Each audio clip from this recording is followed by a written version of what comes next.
Now, I am a Christian, I am a minister, and I want these kids to find Jesus. One of the things that I think we have trouble with in our, as you could call it, movement, or with those of our ilk, or however you want to call us, our team, is that sometimes we get too far ahead of our audience. Does anybody know what I'm talking about? Anybody? What I mean by too far ahead of our audience is, for example, if I come into a group of people that are, God bless them, the lovely Republican women's groups, the federated groups, and I say, have you heard of chemtrails? And they're like, oh no, what is, oh. We just don't want to get too far ahead of our audience. So when I speak of the historical facts that exist in America, I'm speaking of a fact. I'm using a factual document that everybody's familiar with. I don't drill down super deep at first because I may lose a whole bunch of people. I want to get them onto common principles and themes. Most of us have been doing this for years, dozens, sometimes 30, 40, 50. I get the chance to meet people who have been, a woman just went on to be with the Lord. She was 96 years old, and boy, she was so smart. She knew so much, and I've been doing this forever. But most people in America aren't there. So anyhow, if you see my presentation, we recorded it. If you're coming to the Bill of Rights Day tomorrow, I hope you can join us. Does everybody know about that at the Armory tomorrow, 10:30? Super. Hope to see you there. We should have a recording of this, and you'll just kind of see our common sense, practical approach to how we reach the next generation in schools. Are we ready to go? Super. I'm going to pray, and then we'll get started. Father, thank you so much for the opportunity to, Lord, dive into the mysteries of God. Lord, how you would create a whole group of people, a whole country based and founded upon biblical principles. And Lord, where we have strayed and where we have erred, no different than the book of Judges, no different in the book of Samuel, no different in the book of Kings and Chronicles. But Lord, you always had a restoration, a revival, if you will, a reformation of your people, a remnant that would stand firm, that justice could be displayed for the world to see in your people. And Father, we take no pride in being your people. We know that it is by grace alone, through faith, that we are saved. It's a gift of Christ. I pray that you would help us, Lord, to speak that gift into this country, that we can clean off the foundation, that we can purge the threshing floor, that justice might be found once again in the halls of justice across our country. In our courts, as you did through King Josiah, as he established your law, and then he sent circuit preachers to teach those that were in authority your law, your judgments, your precepts. And as a result, Father, righteousness reclaimed the land. That's what we desire, Father. Use us as your vessels. In Jesus' name, amen. All right, I don't know if anybody has their Bibles. I think there's some in the pews there. But I just want, if everybody could, if you guys could grab a Bible, because I think this is important.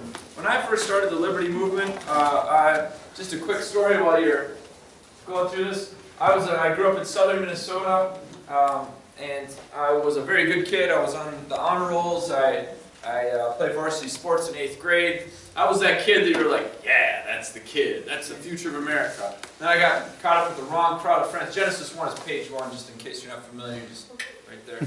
I got caught up in the wrong crowd of friends, and I started doing the compromising my values and so on. And anyways, I wound up getting kicked out of school as a senior in high school. I had been through treatment a number of times. I was going to jail. So that's where I was going. And my mother brought me to a place called Minnesota Teen Challenge. Well, I waited for the police to come take me to jail. And while I was there, I had a magnificent come to Jesus moment. And I share this story in schools, by the way, because I think it's important that kids understand my background, where I'm coming from, this topic. So after I became a Christian, man, I was on fire for God. I was going after it because of this miraculous transformation in my life, this revealing of who Christ is, who Jesus is, who God is, not just some dude in the sky, or Jesus, a guy on a cross that I would see. And as I started doing this, I thought, what's the most logical place to go to reach young people my age who don't have a clue about what I now know about? And guess where I went? Schools, right? Makes sense. I went to a private school. Fine, we'll go to private schools. We went to public schools. That's where I attended at the end. And started doing that for 2 years. We did great. It was a Christian rock band. We'd come in there, do a concert, and then we would talk to kids. And about 2 years later, kind of moving into the Obama era, before it, but moving into that, we started getting in trouble because our band was Christian. And the news media would come out and cover us, a Christian controversy. And we were like, there was no controversy. Were you at that? I mean, the kids loved it. The band was great. But they started whooping up. And this was extremely frustrating to me because here I was a kid that was on the wrong side of the fence, doing the wrong things. And now I'm on the right side, doing what I'm feeling is right, doing what I'm feeling culture and society want me to do. I thought the whole world wanted you to be a Christian because the Christians were the good people. And I wasn't the good people. But now I'm getting in more trouble being good than I was not being good. So that was puzzling to me. They started throwing out phrases like separation of church and state, First Amendment, stuff like that. And I was like, what are you even talking about? I don't even know what that means. What's a First Amendment? Separation of church and state. What is the state of Minnesota? What are we talking about here? I did not know. This was all foreign to me. So again, remember when I talked about getting ahead of your audience, I was a kid that had no clue about these concepts. And I was on the good team. I was a Christian. How many of you met so many Christians that are like, what's the First Amendment? What's the Constitution? Why are you going to go in politics? Jesus doesn't do that. That's sacrilegious. Jesus doesn't even like you if you're in politics, right? And then we get way over to the Jehovah's Witness approach where, anyways, so, there he is. Let's go. So, anyhow, I started studying the Constitution, men like David Barton, if you've heard of wall builders, and I started reading Washington's writings, Jefferson's writings, many of our founding fathers' writings. And I started to realize, look, what they're telling me is wrong. I'm still a counterculture kid. If you tell me I can't do something, I want to do it. But now I'm doing the right things. So I started finding out they're wrong, and that really got me to thinking, my goodness, our whole system is wrong now. And look what is being withheld from me and my generation and future generations is the truth about the facts of this matter, that Christ and Christians, where the Spirit of the Lord is, there is liberty. So anything, any way that the government would prosper, as we'll find out what George Washington said, it's religion and morality. It needs to season the foundation. So I started doing talk radio. And then, just I'm going to push pause for a second. And don't worry about chasing me. I'm just going out here. I'll come right back. In 2004, our founder, Michael Anthony Krugko, ran for president. And he had a Constitution course. And he's like, Jake, I'm an answer to your prayer. It's not what he said, but it's what he was. This course on the Constitution teaches the biblical underpinnings from the original intent using primary source documents. It's a full-on course. It's 12 lectures. David Christmas has taught that course for us before in the past, and Chris has been a part of it. I've come under and spoke, I think, 5 years ago. This is a fantastic course. We also have a homeschool curriculum that is tied to the same thing out on our table. We've got a lot of products, but I encourage you, if you haven't taken the course, please do. It's fantastic. I have churches all over the country that take this course. It's a 20-minute DVD. You watch it, and you follow along in your syllabus. You do it 12 times. If you're a homeschool student, you get your civics credit. If you have a private school, you can use our curriculum as well. So, fast forward to Genesis 1. I had no idea what in the world life, liberty, and property was. I thought it was just a fancy government term that somebody came up with, that it sounds good on paper. But if we go to Genesis 1, chapter 1, verse 26, can we go there? And I apologize, I'm reading the King James. Your version may be different, I'm not sure, but this is what I have with me today. And God said, let us make man in our image, after our likeness, and let them have dominion over the fish of the sea, over the fowl, over all the earth, over every creeping thing that creeps upon the earth. So God comes up with an idea, and this is what I like to tell people, is when God has an idea, He executes it. How many of you have had good ideas that are still not done? That's the difference between an infallible God and a fallible human being. So God created man in His own image. In the image of God created He him. Male and female created He them. So we have man and women created equal. This concept of creation is a biblical, created equal. It's a biblical concept. It's in Genesis chapter 1. That is the source. This is where we get that concept from. So God created man in His own image with the right to life. Because He gave them life. Right there. Created them, gave them life. So there's life.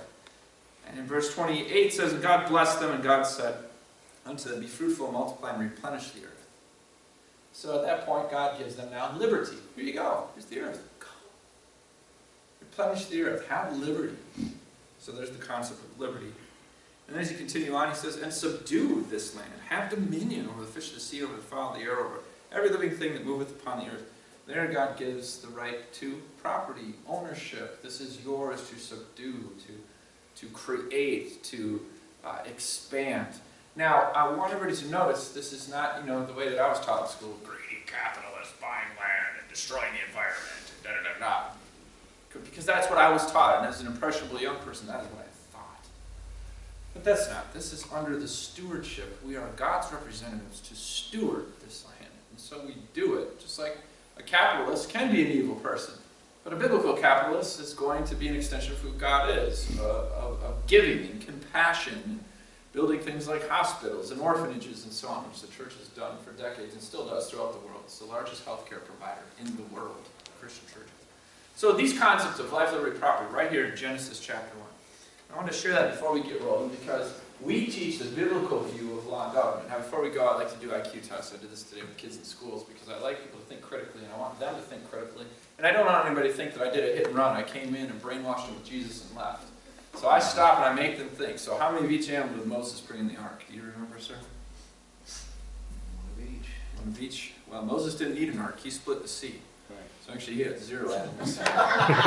Moses didn't have an ark. Okay, is it possible to end a sentence with the word the? Sir, can you end a sentence with the word the for me? Can't do it. How about the question? Is it possible to end a sentence with the word the? That's an example. Some people say, no, you can't end a sentence with the word the. They just did it. Come on, you guys are with me, right? Yeah. Of course you can end a sentence with it. Okay. What's the name of the raised print that deaf people use? Dr. David, do you know the raised print that deaf people use? What that's called? Blind people, that's right. So some people say braille, but that's blind people. So there is no raised print. Spell the word shop for me. Would you do that for me? It's up on the board if you need number 5. S-H-O-P. Yep, one more time. S-H-O-P. What do you do at a green light? Don't follow him out of the parking lot. The light's going to turn green, he'll stop, you'll run into him. Because you go at green lights. You don't stop, right? So, just leading you into thoughts. This is our founder, Michael Prutka, the guy running for president in 2004 that changed my life. I'm now the president. Fast forward to where we're at today. Our senior instructor, Pastor Dave Whitney. He is so smart. Vice president, first generation, American Massey Campos. And then Vicki Pepin, she's the dean of instructors all throughout the country. She's personally overseen the graduation of 5,000 people from our course in the state of Ohio. Just a brilliant, wonderful, wonderful woman. Used to work for the FBI, but she repented, so we've hired her. These are my children, and all 4 of them up there are fantastic. They're much older than this now, but I wanted to show you this because of the sentence underneath. This is in the preamble. It's why the founding fathers wrote the Constitution. And I want us all to say it together. Can we? They wrote the Constitution to secure the blessings of liberty to ourselves and our posterity. That's right. So it was the next generation. They cared about future generations. The unborn are mentioned here. So they cared about those blessings of liberty. Now, my kids are homeschooled. My eldest is very brilliant. He's in college 2 years early. And anyways, he was at a confirmation class, and the pastor asked a question. He gave the answer. The little girl sitting next to him said, "Pastor, how did Dominic get so smart?" The pastor pointed to me in the back of the room. He said, "Do you see that man back there? His wife." So there's my wife, Heather. I should put together a video for you. I would love for you to just watch it, be encouraged by this. This is part of the restoration. It's not just my children, it's kids all over the country. And I got an opportunity to witness it again today in a classroom setting where I was. And the objective here is to teach light, spread light in any way possible, using any means possible. And I just want to submit to you one of the ways that we utilize to do that. Okay? So, here's her video. Hi, I'm Heather Macauley, Jake's wife. As Jake explained to you, we were evangelical Christians in our 20s, and when we came across Institute on the Constitution and became aware of our godly heritage and the rights that we have been given, we wanted to pass that on to our children. So we've made that our personal conviction to teach them to go through the course. Our oldest 2 sons have graduated the course. They're learning the amendments, the Bill of Rights, the preamble to the Constitution, and the beginning of the Declaration of Independence. And we felt really convicted that this is our duty before God to do. And you know, we can fight and we can legislate and we can get right laws in and elect good people now. But if we fail to teach our children and our grandchildren, all is for nothing. We're going to lose everything that we have done. And so I would encourage you as a grandparent, as a father or mother, when you have your kids or grandkids come over, that you would teach them this course. Take the course. Sit down with them. Go through the amendments. Go through the fact that these kids have God-given rights, that they need to know them. They need to be aware of our Constitution and how our government is founded, so they can be educated and we can maintain the liberties that we are fighting for. You educating your children is the most important thing, and I would really encourage you to take the course and teach it to them. Thank you so much. God gave us His law to protect our rights. We are one nation under God. I, Lord your God, you shall know the gods before me. Our founders had a king who was taking away our God-given rights, and they had to remind that king that he was not God. So they declared independence, stating, "We hold these truths to be self-evident that all men are created equal, that we are endowed by our Creator with certain inalienable rights, and among these are life, liberty, and the pursuit of happiness. To secure these rights, governments are instituted among men, deriving their just powers from the consent of the governed." After this declaration, we needed a government system that would protect our God-given rights. So we, the people of the United States, in order to form a more perfect union, establish justice, ensure domestic tranquility, provide for the common defense, promote the general welfare, and secure these blessings of liberty to ourselves and our posterity, to ordain and establish this Constitution for the United States of America. Our ability to worship the God that gave us our rights was top priority. So Congress shall make no law respecting an establishment of religion or prohibiting the free exercise thereof, or abridging the freedom of speech or the press or the right of the people peaceably to assemble and to petition the government for a redress of grievances. How are the people to protect their God-given rights in the case that government is not willing or able? A well-regulated militia, being necessary to the peace, the right of the people to keep and bear arms shall not be infringed. We have many testimonies from parents and grandparents about our courses. One grandmother in particular took our course and then proceeded to teach it to her grandson, who then went to school, and the teacher gave them a history quiz.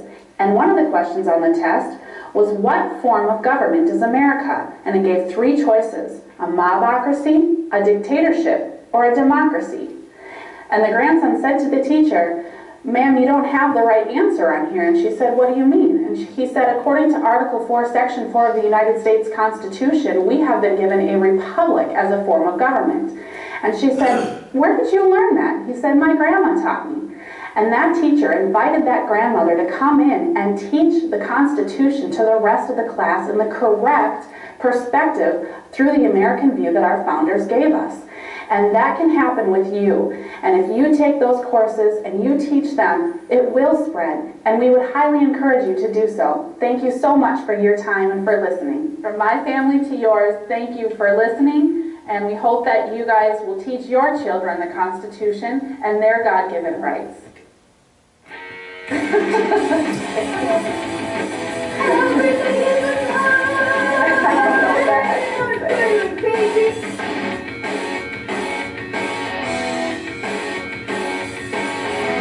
What are you doing?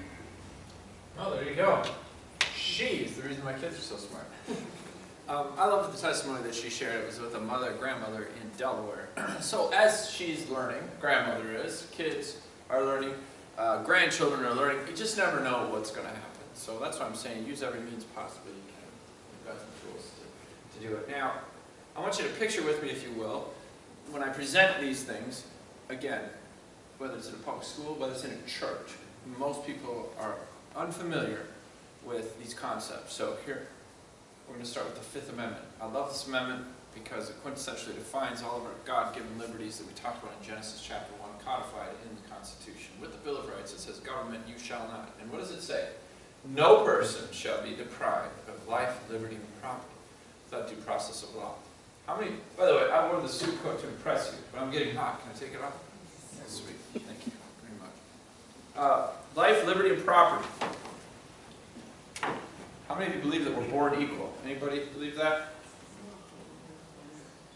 When I was in the school today, I said to all the kids, you know what, none of you were born equal. You're just not born equal. The document that defines our equality says that we hold these truths to be self-evident that all men are created. And then I'll ask the student, where is a person created? Inside of the womb or outside of the womb? If they're created outside of the womb, that'd look pretty funny, wouldn't it? And they all laugh, ha ha ha. It's like, great, so you're created inside of the womb. You're created equal, not born. Because if you're born equal, you gotta wait till you're born to have rights like life, liberty, and property, right? And he's like, yeah. And I was like, so then the child in the womb has the right to life, right? And they're like, wait a minute. Well, according to the Constitution, the child in the womb does have the right. And then I'll say, is there any law that says it's okay to kill a child in the womb? Or that can give a parent or a doctor the ability or the right to kill a child? Well, yeah, Roe v. Wade, right? The court, that's what they said. Courts, and I said, well, then courts can't make law, actually. They issue opinions, decisions, based on the two parties in front of them. All legislative authority is vested in Congress. It's the first sentence of the Constitution. So the students are really shocked and puzzled, and people generally are shocked and puzzled. Well, what the heck's going on? Why is it happening, Jake? You're so dumb, Jake. It's happening. So clearly, there's got to be some reason for it. So I'll tell you the reason for it. If you ever go to a football game, and I like the Vikings, I'm from Minnesota originally, and they're much better than the Colts, but for the sake of the analogy, we're going to talk about the Colts. The Colts are beating the Vikings in the Super Bowl 50-0, let's just say it happens. And we're in Indianapolis, so all your fans are going crazy. Like, yeah, we're going to win a Super Bowl. And the only reason y'all won a Super Bowl is because of Tony Dungy, because he's a Christian man. Anyways, you don't care about football, I can tell. So winning 50-0, the referees come out at halftime, they say, look, we're changing the rules, guys. This is unfair in the name of humanity and decency and equality. We're going to give the Vikings 10 tries to convert to a first down. We're going to give Indianapolis now only gets 2. Did the fans in the stands look at that and say, whoa, that's never happened before. The ref just changed the rules. Let's get a beer and see how it turns out. Is that what they're going to do? Heck no. All drinking is going to stop. They're going to charge the field, and they're going to tar and feather those referees because athletics is so important to us. The Super Bowl is so important to us, and we know the rules. You can't change the rules, referee. So we're going to bring in new referees that don't think that they can change the rules. What's a ref's job? Take the rules that currently apply and apply them, and apply them to the two teams in front of them. That's what a court's supposed to do. They take the law that exists, it supersedes them, it supersedes their authority. They just apply it to the two parties. Now, can referees make a bad call? Absolutely, they do it all the time. Does that bad call affect the game next week? They say, well, you made a bad call. I guess we got to start calling it that way. No. If it's a bad call, it's erroneous, and it stays in the past. It does not move forward. So a good example that I always like to use is the Dred Scott decision. That was a Supreme Court decision that we just ignored. What? No, we're ignoring that. And we've done that before. Courts have been ignored. So that's what should be going on right here with an erroneous decision, because a decision between two parties affects the two parties alone. It does not affect the legislative process in America. So now everybody's scratching their heads like, well, what the heck?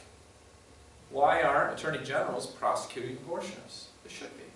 Why aren't governors informing their attorney generals to prosecute abortionists? They should be. They really honestly should be. I realize this sounds easier said than done, but if a governor truly is pro-life, then this is what he should be saying. There is no law that protects abortionists. I have informed my attorney general to arrest and convict. That's what should be going on. That would send shockwaves. Now, there is a gentleman, Chief Justice Roy Moore, from Alabama, if you all remember, he had the Ten Commandments monument. Anyways, he did that with this thing that they called this so-called homosexual marriage. He informed all of his courts. He said in the Supreme Court, look, you're not given any marriage certificates. You have no authority to do it. Our Constitution has an amendment that says marriage between a man and a woman, and the Supreme Court doesn't make laws. So guess what they did? They went after it voraciously on some kind of technicality of how he was in insubordination and his ethical behavior was wrong, and they sought to remove him from office. Well, they can't remove him from office. It wasn't impeachable, but they can, they can kind of put him in the penalty box for a while. And of course, he ran for Senate. And boy, they would hate for a man like that to be in Senate. But that's what it's going to take. So when we say, look, running for office is not our career, doing the right thing, and what I'm supposed to do according to the Constitution is right. So, anyways, I digress there. So now we have our courts making the rules, tragically. Rights are something we have freedom to exercise. We don't have the freedom to break the law. That's called crime. Well, I can go break the law, nobody can stop me. That's not freedom, that's crime. Freedom is only found inside of the law. If you go outside of the law, if you go outside of the parameters that say thou shalt not kill, thou shalt not steal, thou shalt not perjure, or bear false witness in a court of law, then you are now an outlaw. You are no longer under the protection of the law is against you. That's where we get that term, outlaw. You're outside of the protection of the law. So freedom is only found in the law. And what is the law? Now most students have never heard of this term. Many of you maybe haven't as well. I could assume that. But it's called the laws of nature and nature's God. That is the law. That is American law. It's in American jurisprudence. It's in the Declaration of Independence. It's why we declared independence. Because of this term right here.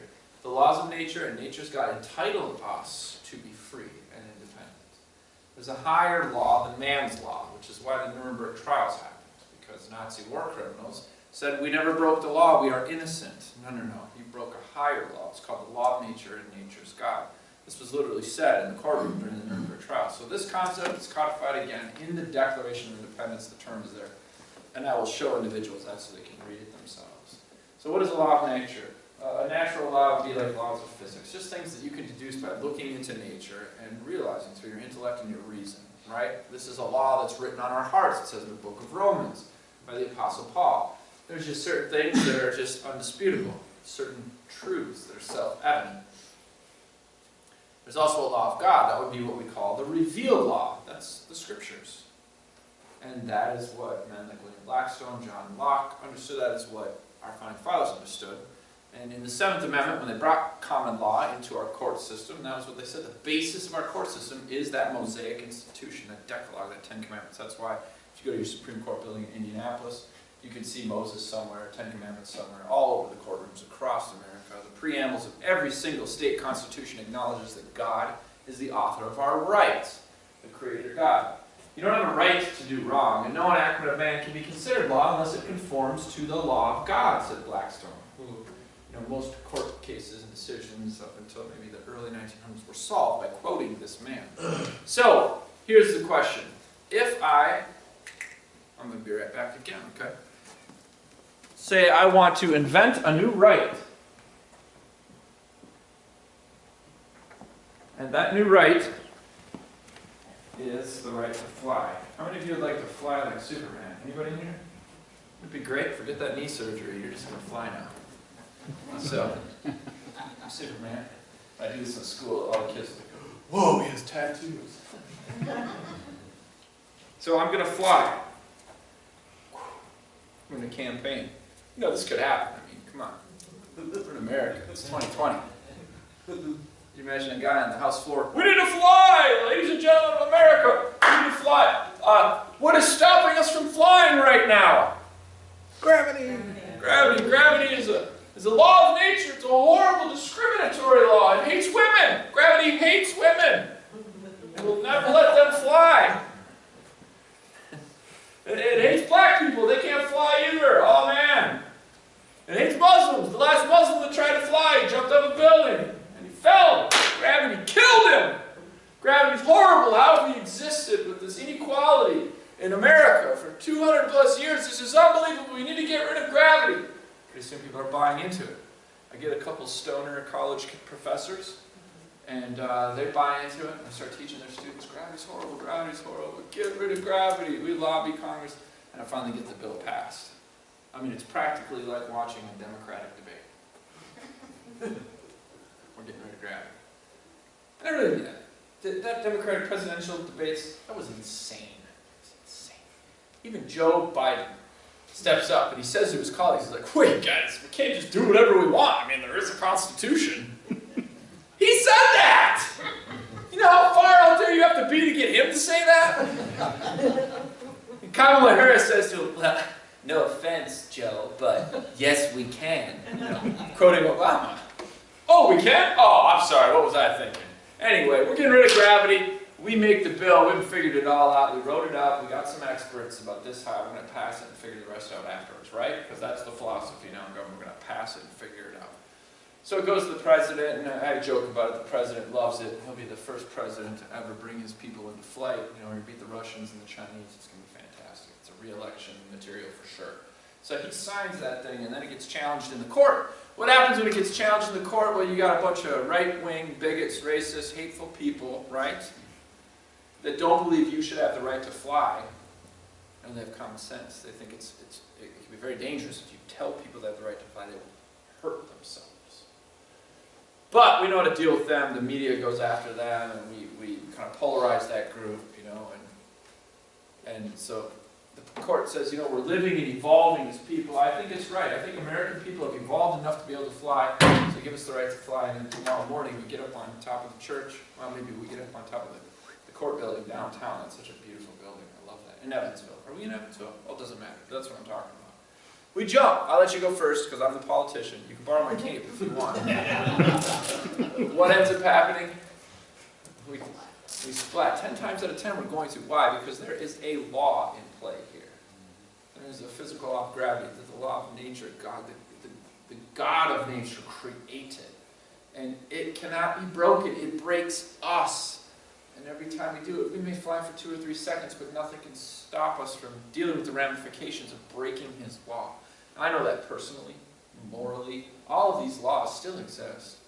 And most students will say, they identify, you're going to die. I'm going to say, why? Well, because there's gravity. No, we got rid of gravity, remember? Congress got rid of it. We passed a bill. We passed a law. The most powerful man in the world, the president. He said, anybody who brings gravity back, he's going to nuke them. I mean, come on. The courts, the most brilliant jurists and attorneys in our country. So you get the concept, and everybody's like, gosh, it's so true. So yeah, it doesn't matter what they say if it doesn't square with this. If they say it and we believe it, the only thing that's going to happen is we're going to get hurt. It does not change reality. And so that concept can be easily understood and should be taught and was taught for so many years. But now we've gone crazy. The American view of law and government, everything that they go, anybody who swears an oath to uphold and defend the Constitution, which every government official does that we vote in, this is what they do. So they either have to believe this or they're liars. They have to believe that there is a God. Let's say that together. There is a God. There is a God. If you want to be American, this is what makes us different. And I'll talk about this. I get to travel all over the place. I actually work a job as well. I'm in sales. I sell credit card processing for stores and businesses to take credit cards from customers. And I'll tell you what, every store I go into, there's all sorts of ethnicities, socioeconomic groups, all different ranges of it. And everyone that I talk to says, this is the best country in the world. But the IRS is horrible. Why do they say that? Because of this. We believe in America there is a God, and our government has acknowledged this and codified it. And number 2, that our rights come from Him. Let's say that. Our rights come from Him. And the purpose of civil government is to secure God-given rights. Where did I dig that out of the Declaration of Independence? We hold these truths to be self-evident. All men are created equal. So there is a God. There is a creator. That's what we believe. This is the philosophy of government. We wrote it down. It's in the archives building. And they are endowed by the Creator with certain inalienable rights. So where do our rights come from? Our Creator. Not government, not our parents. They come from our Creator. And then what is the purpose of government? Well, to secure these rights that our Creator gave to us, governments are put here to protect, defend. Creation and evolution, are we created equal or evolve equal? This is a great topic of discussion. Because racism says we evolve equal. No, black people haven't evolved enough. That's what Hitler thought. That's why he didn't show up to the gold medal ceremony when Jesse Owens won 4 gold medals against his white boys. It says it's not fair to make my people run against those animals. And it's so fantastic, and I love going into diverse areas because most folks, most blacks are Democrats for some reason or another. I don't know. When they see this, or when anybody for that, any minority group sees this, they're like, oh, holy smokes, it's exactly right. Yes, when this becomes in play, now you evolve, guess who always winds up on the top? The rich white guy. Right? I mean, we're the most evil. No, but literally, that's what ends up happening. Because of this evolutionary view, we have a pagan view of government which says the state is divine, the state is God. Number 2, the state has unlimited authority because they're God who can limit their authority. Number 3, that leads to state worship results in tyranny. That's what happens. This is based off of evolution. You have the ruling class and then you have the monkeys down here. A Jew did not have the right to property in World War II. Property was confiscated, their businesses were taken from them, the gold in their teeth was taken from them. The Jewish person did not have the right to liberty. He had to live in a concentration camp or a ghetto, he had a curfew and so on. The Jewish person did not have the right to life. He could be shot at any time for insubordination. So, that was in play, the pagan view. Now the biblical view says that God ordained government, divinely ordained it, gave it for His people, His creation that He loved so much to protect it. He wants you to have the right to life, He said, thou shalt not kill. He wants you to have the right to property, He said, thou shalt not steal. He He wanted you to have the right to liberty, so he said, you cannot be perjured in a court of law. Thou shalt not lie about your neighbor and have them forfeit or be accused of a crime that they did not commit. When the government fills that divinely ordained position or role, it's a limited role. It's there to only protect. It's not there to give anything. This is a great, quick economic lesson when I'm dealing with especially young people. Free college. You want free college? Yeah, I was in a college last week in Florida. They're like, yeah, free college. I was like, okay, well, that's great. We'll give it to you. But 10 years from now, you got to pay for the next generation's free college. You think it's going to be cheaper? No, so you're going to wind up paying more? Pretty stupid, isn't it? Nothing's free. And I told the kids today, have you ever seen the deals where you buy 3 tires, you get 1 free? You ever pull in there and, hey guys, you get to buy 3, you get 1 free? And they're like, yeah. I said, well, I'll just take the free one. No, nothing's free. It's ridiculous. It's intellectually insulting to say something is free. This is limited authority. Our veterans are a good example of limited authority. They don't shove any health care, vaccines. I mean, they're not encroaching on your personal freedoms. They're not taking away your right to bear arms. Our veterans are our military. They're to protect and serve to defend. There's different. I'm not trying to get caught up in a big. I'm not into military policing the world. What I'm saying is a general rule. When you see a World War II veteran, you are grateful and thankful. You're patriotic. You stand there in the parades, so on. Why is that? Because they're fulfilling a limited role of protecting and defending. Now, I give to military veterans organizations from time to time. Do any of you do that? Is anybody really upset that our tax money goes to help provide for health care and so on and benefits and stuff? Let's not get tangled up into the big details of this, but the general rule, I'm not. You know, if a guy goes over there and gets his leg blown off, I believe, you know what? I'm going to help support that. I believe we shouldn't send him over there in the first place in a lot of ways. So, but the point is no. But I will give out my own personal money to send cars to the troops or food to the troops or whatever. How many of you on April 15th have ever said to your husband or wife, hey, write the check for an extra $2,000. I just love what Congress is doing. Nobody. Why? Because Congress is over here, right? Doing this. Our veterans are here, which is why we're patriotic. This results in a republic. When our government is fulfilling a limited role, we have a republic. The government realizes they are not greater. The president is not greater than the unemployed. The unemployed is not greater, right? It says in the Bible, don't respect the poor in a cause either. It's not greater than the working man and so on. The woman is not greater than the man. It doesn't matter the color of your skin. There's one race, the human race. This republic concept, Article 4, Section 4, is important because most kids think we're a democracy. Democracy is actually over here. It puts the people as the divine, right? How many of you trust people? I don't even trust myself.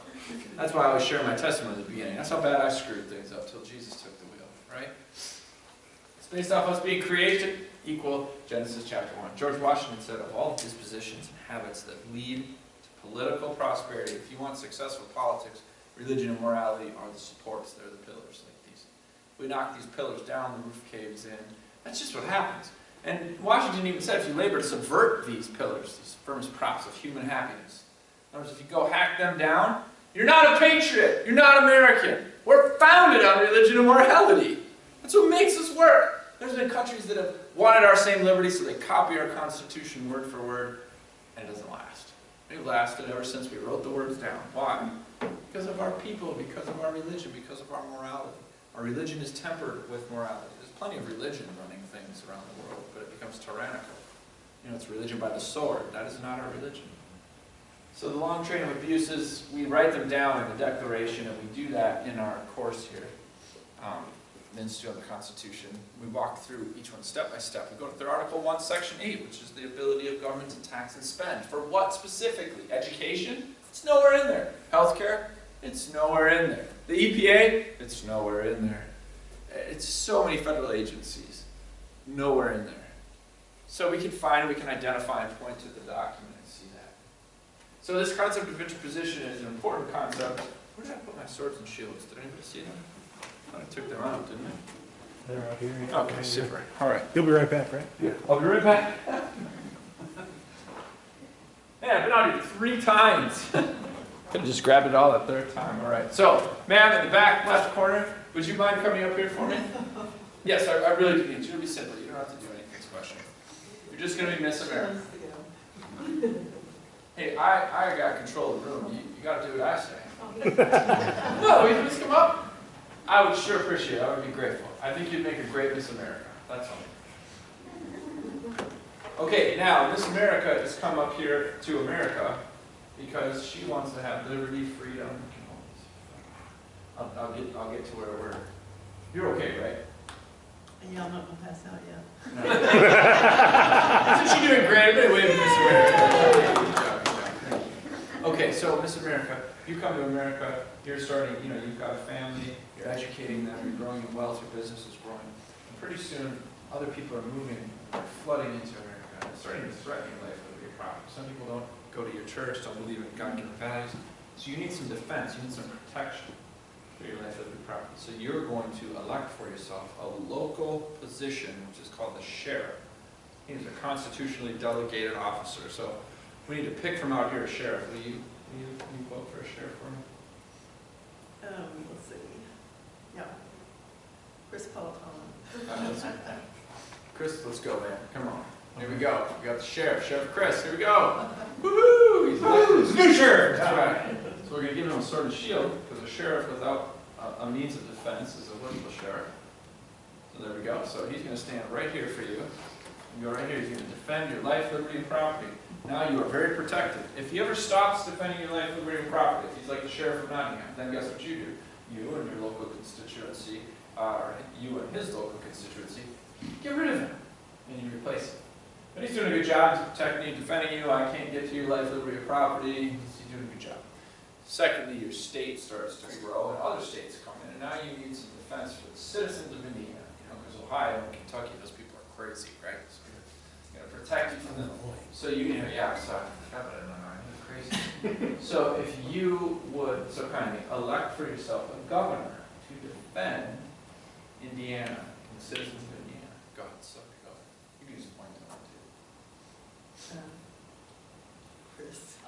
Go, Chris, let's go. Here we go. This is ready. This is your time, man. Go ahead and get a sword and shield, Chris. Yep, you need some authority. You've got to have some muscle. There we go. You're going to stand right up here. So now what you're doing is you're defending all these local jurisdictions so that they can defend Miss America. Okay? This is a great deal. You're doing good, guys. Very good. Now there's an external threat to our country, so we set up a president to be a commander-in-chief of the armed forces to defend our borders. Okay? So now we're defending all of America, all of the states together. So the states are bound together through the people of the states to elect for themselves, select for themselves through the electoral college process. I'm getting lost in the weeds. Give us a president. Go ahead. President. Yeah, we're going to pick a president.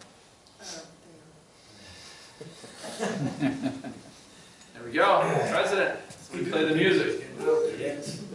He didn't think he was So you go ahead and grab your sword and your shield. Come take your post, sir.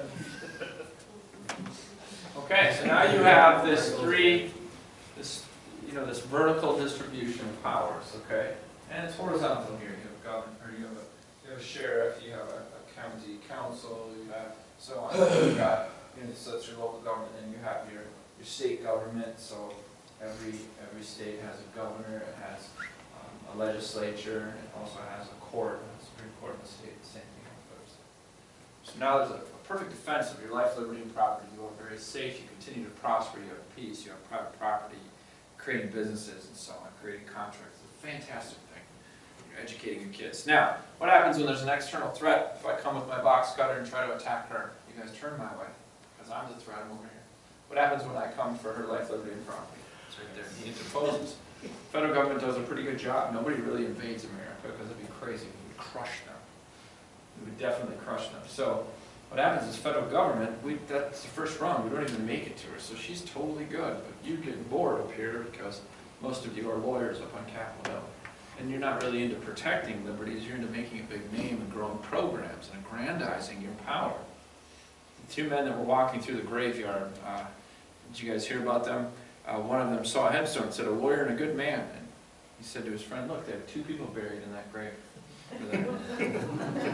So most of these attorneys up at Capitol Hill, they're creating these schemes. You know what Jesus said about the lawyers, right? So that's what's going on here. And so he gets this idea, I could do all these things that I want to do, I just need money, because I don't have any money. But Miss America has money and property. So if I may just regulate a little bit, skim a little off the top, it's cool. So now you use your sword and your shield to go get some money from her. Go for it. Okay, now notice what just happened. Stop. Mr. President, come back. That's exactly what happens today. Because this goofball over here, this is like, oh yeah, go ahead, fine, no problem. Sheriff's eating donuts somewhere. This time you stop that. That's your job. Your job is not to protect us from North Korea. Your job is to protect us from this system. Okay, so go ahead, try it again. Go ahead and get some life, liberty, property from Mr. America. Go ahead. Hang on there. That's right, he's going to stop. That's right. How many states, how many governors do we have? 50. 50. They don't have 57, there's 50. They're all. How many federal governments is there? There's a reason the states have the power. Collectively, the states could whoop their butt anytime they want to. They don't. Why? Because they're attorneys and they're smart. They don't come at them with swords and shields. They come at them with a little money from California. Or better yet, Illinois. And guess what I did? It's an Illinois money. Okay. So now you got 51 coming after Miss America. With swords and shields. No, you're on the payroll now. Okay, so here we go. Oh, that's right. So who's there to stop? Okay. Sheriff, that's right. So you know the sheriff can stop any federal agency from coming into a local jurisdiction. And some people say, well, that's crazy. No, it's not. That's his job. He swore an oath to do it. In Indiana, there's a great case where there was an Amish milk farmer. He was peddling raw milk. And you know the Amish, right? Very dangerous. Raw milk is worse than a meth epidemic, okay? When these Amish get on raw milk, it's crazy. The federal government needs to protect us from the Amish selling raw milk. This is important business. So the federal government tells the Amish man, look, Jebediah, you can't be doing this or I'm going to throw you in prison and fine you and take away your stuff. Amish man goes to the sheriff, Bradley Rogers, in his county here in Indiana, and he says to him, this is what's going on. Bradley Rogers informs the federal agent, if you come back on that man's property, I will throw you in jail. What you are doing is unconstitutional. You have no authority to come into my county. Good sheriff. What is he doing? He's defending life, liberty, and property here. His job isn't just to protect us from the drug dealers. His job is to protect us from him and him. And his job is to protect us from him. What happens if he doesn't know the Constitution? I'll turn right around. Now you got everybody coming after you. And there's 3,000 sheriffs. So our sheriffs, our local jurisdictions have more pull, more power than our state jurisdictions. There's more of them. They're closer to us. This is a beautiful system, but once corrupted, once uneducated, anywhere in this line, this is what ends up happening. Our liberty's at risk. And remember that pagan view of government? Unlimited authority? Now we're worshiping, right? We're worshiping. What do you want me to do? How much do you want? Just leave me alone, please. Can I do this? Can I have your permission to do this? You know, and it just goes on and on. What we need is a constitutional sheriff. He's going to turn and defend and protect us. What we need is a constitutional governor. He's going to turn and protect us. We need constitutional Congress that will protect us. So, don't you love that analogy? Isn't that a great way to understand how this concept is supposed to work? All right, you can see. You can just throw this right there. We have a DVD about that. We have a DVD. It's called Interposition. And thank you, Miss America. You really did great. This DVD, Michael, I found it goes a little bit more in depth into it. We also have a sheriff's course that's out there if you like. Sheriff Richard Mack helps with this again. This is the price of liberty. Okay, I use this as an example. This is an example of interposition on the highest level. As a man or a woman or somebody related to this gal put themselves in harm's way. Just like Trump said at the inauguration, when I went to the inauguration, Donald Trump quoted scripture. It was perfect. He said all the words correctly too. It was amazing. He said, "Greater love hath no man than this, than a man lay down his life for his brother." That is a scriptural, holy, that is straight from the Creator, that concept of interposition. Something that we practice in America, and should. It's what our government's there for. When the apostles were fighting over who's the most powerful, what did Jesus say? If you want to be the greatest, become a servant. That's why we call them public servants for so long. Try that today. Dianne Feinstein, you are a public servant. So I found this analogy to be true in my own life when, if you have ever sang the hymn, Come Thou Fount, have you remember the verse that says, Jesus sought me when a stranger, wandering from the fold of God, He to rescue me from danger, interposed His precious blood. So I'm sitting in a little church, a downtown church, in this Teen Challenge program where I think everybody's crazy and nuts. People are calling me brother, right? I'm a little white boy, small town, and I got preacher brother Earl calling me brother. I'm like, I'm not your brother, I don't understand this. You have a different paint job, you know? Brother? So I'm thinking all these people are nuts. I'm sitting in this church and they're singing and dancing, it's kind of Pentecostalish. And I wasn't paying attention to what they were saying or anything. And there was a time where I had a huge panic come over me, kind of like the Eye of Saruman, if you've ever seen The Lord of the Rings, where Frodo puts the ring on and there he is. Ah! And there was the wrath of God was coming at me. I mean, this was a very real, vivid moment for me. It doesn't happen for everybody. It doesn't need to happen. It's just what happened with me. And I knew that I was a sinner. I was tremendously overwhelmed with the conviction of my sin. As a sinner, I was a good sinner, and I learned how to blame everybody else for my problems. That's what I did. Plus, I was a kid, and I didn't have my adult brain yet, so it really amped that thing up. But now I really saw that I was the sinner, and I was terrified of that. And so I grabbed the Bible in the pew, you know, because that's what you do. You grab the Bible when you feel in trouble. I was like, God, how do I, you know, how do I avoid this? How do I didn't know. I wasn't like churchy, if you will. So it's like, how do I, give me an answer. Show me something. I'm flipping through the Bible, and I just opened it and wound up in the book of Acts, and I read the Apostle Paul's story. And I thought, man, if that guy can get saved, he was way worse than I can get saved. I just said, Jesus, save me! Save me! And the whole while the church service is going on, and nobody knows this is even happening to Jake Macauley. Well, that was interposition. And I saw at that time Jesus interposing between me and the wrath of God. So this concept is very special to me on a redemptive level, but it's also very special to Americans on a simple civic level. Interposition is exactly what our founding fathers did in the Declaration of Independence. When they declared independence, what were they doing? They were putting themselves between the people and the empire. Now, if you notice, any of these men up here, most of them could have worked for the government of Britain and got really rich. Washington didn't need to go to war against government. He was a part of the King's Army for a while. Franklin could have worked for anybody he wanted. John Adams was offered a position by the king directly. They didn't do that. They made this statement. Let's read it together. For the support of this declaration, with a firm reliance on the protection of divine providence, we mutually pledge to each other our lives, our fortunes, and our sacred honor. So in this act of interposition, which is what they did, they won for us independence. They won for us liberty. They won for us the concept to create a system that would protect and defend its people rather than be pagan, which puts government on top and the people at the bottom of the food chain. Now, I get the opportunity to travel all over this country, and I teach this course. I graduate this course. These are just some examples of graduates. You have political parties, patriot groups, optimist groups, Lions groups, Eagles groups, Daughters of the Revolution, schools, community groups, churches, all over the place. People take this course and they learn it. Because it's about being American, right? It's not even political. It's about being American. What does the document mean? And we have graduates in all 50 states, so they're all over the place. We have chapter leaders. Then we have those, actually now we have covered Colorado and we've got Maine. There fairly recently. So we've got chapter leaders in about 37 states. We also have churches in Kentucky? No, we have chapter leaders in 38 states. Sorry. So we have churches and groups that I speak to. I'm an ordained minister, so I get the opportunity to share in churches and groups just everywhere. I'll go anywhere and speak. And we also do First Friday, so I just wanted to really quick cue you in. We're starting to do, we've always done these, but now we're starting to get our chapter leaders, people around the country, to share their testimonies of how active they are, what they're doing, who's running for office, so on and so forth. Just time to share. So we're trying to create this community of people that believe these same concepts and principles that can share. We want to give you a platform and try to help out in the way that we can. We have American clubs for students to teach and take our course, from elementary to colleges to high schools to Boy Scout groups.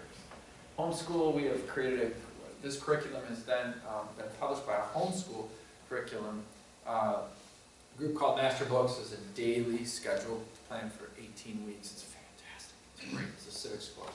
My second son is taking that course right now. It's just about done. And again, it's just videos, it's self-taught. You can literally give it to your students and say, do this, which is what all homeschool moms want, because no homeschool mom really wants to teach after about 2 years of homeschooling. I'm serious. It's a real thing. It is very challenging to homeschool. It's a tremendous sacrifice. Homeschool mothers are the greatest people on planet Earth.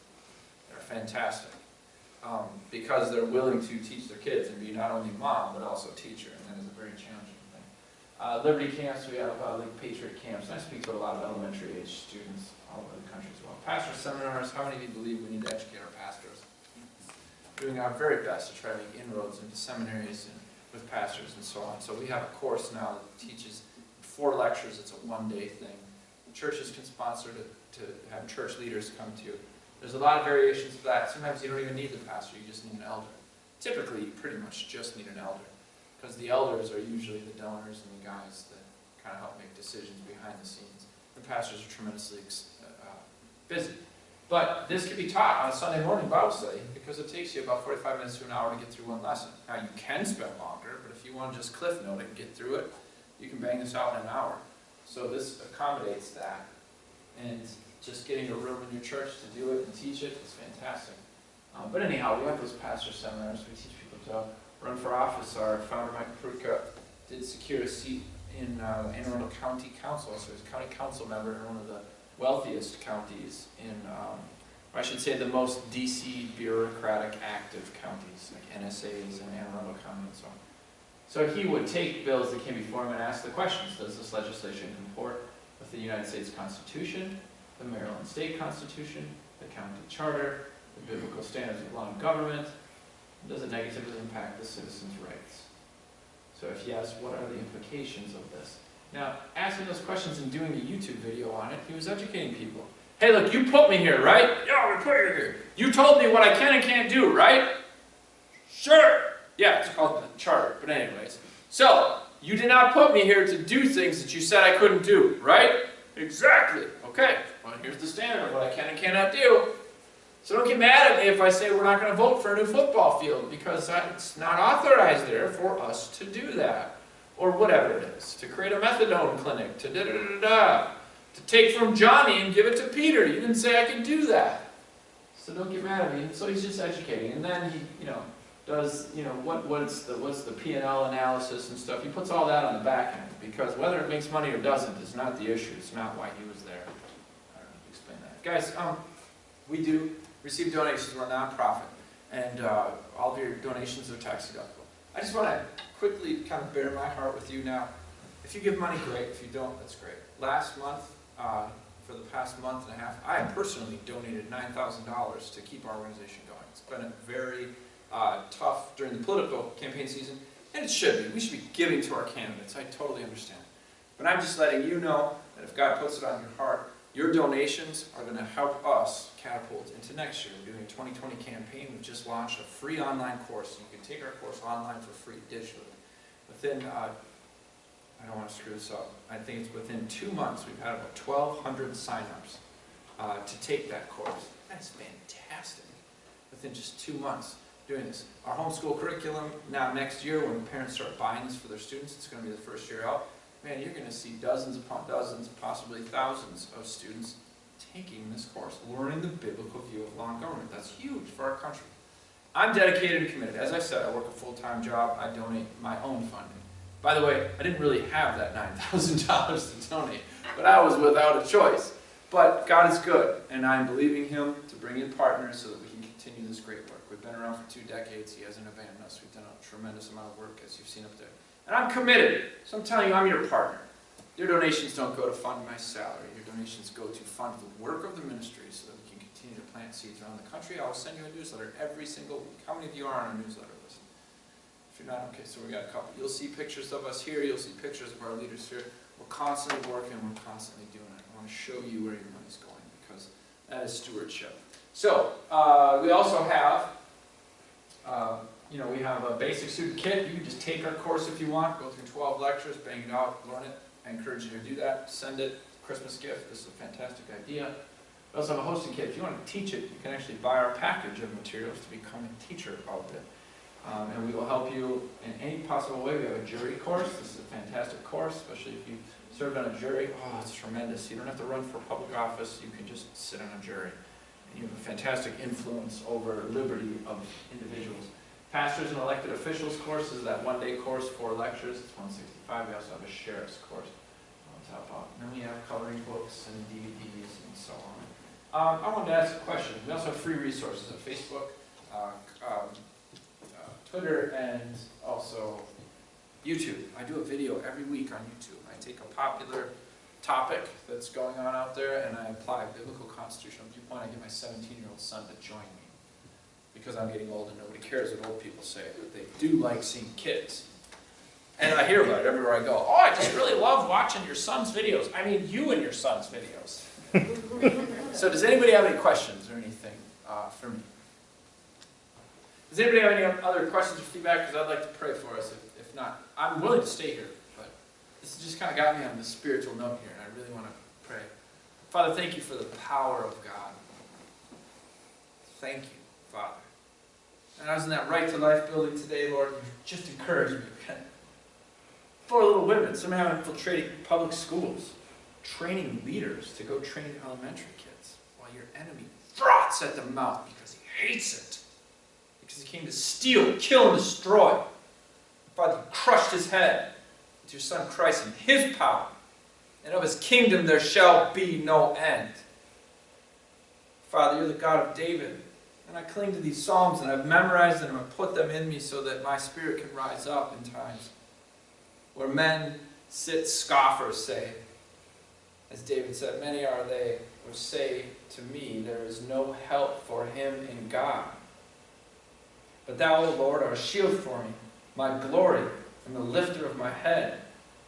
And I will not be afraid of 10,000s of people that set themselves against me round about. Arise, O God, save me. For thou hast smitten all my enemies upon the cheekbone. Salvation belongs unto you. Your blessing is on your people. Lord, these are just words in a book until they're manifested in our lives. I am so grateful you did it in David's life. But man, there's a living faith, and your word is a living word. And so I pray that we see that in our own lives. And that we don't look through fleshly eyes and see kingdoms arise and wealth and prosperity like some churches would put out there that were guaranteed. But through many trials and temptations, you encouraged your New Testament church. We enter into the kingdom of heaven. So we thank you for the trials. We thank you for the victory over this world, Lord, because that is what you promise. And I pray, Father, through our witness of going through these trials, that men would see Christ, that we would not lose focus that it is about salvation, that we might wind ourselves up living next to a neighbor, like you gave me Paul, who's an atheist till he's 54 years old. And though I convinced him through the speaking of the gospel, he didn't buy in. But then tragically through his life circumstances happened, and all of a sudden now he's a Christian, he's baptized. Lord, that's the W, that's the victory.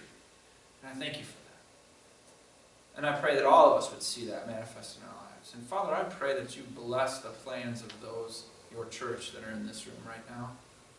Father, that you would bless and manifest and comfort them and meet them on the path. Let it be palpable and tangible to them that you are the living God, that when they pray, you hear, that when they read, they get downloads of revelation, that you encourage them, that you bless them. And Father, you said that the wealth of the wicked is stored up for the righteous. There's a lot of wicked wealth out there, Father. We thank you for those storehouses to be used for your purpose. For you said when a wicked man dies, his wealth is given to the righteous. Father, I pray you disseminate that to the wonderful ministries that are present here and present in Evansville. And Father, you would undergird them. But Lord, we also know this is not economic, this is spiritual. So grant your church the testimony of the living Jesus Christ so that we can continue to change our culture, Father, in the midst of the tremendous darkness that exists right now, Father. And that you would restore justice in America, justice and liberty that is under your word and under your authority. Bless our efforts. We pray in Jesus' name. Amen. Amen.